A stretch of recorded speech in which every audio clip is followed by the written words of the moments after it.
हमारे आत्मीय लोक संगम के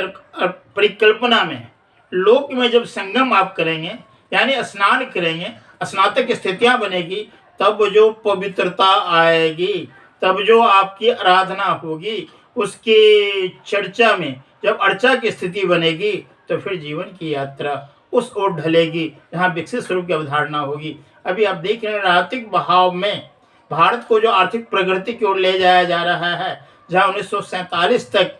अमृतकाल की परिकल्पना दी जा रही है और विकसित स्वरूप की बात आर्थिक पहलू पर लिखी जा रही है, जबकि विश्व का सबसे समृद्ध देश भारत है। इसलिए समृद्ध है कि यहाँ मिट्टी से भी जगत जननी पैदा हो जाती है, और हड़पने वाला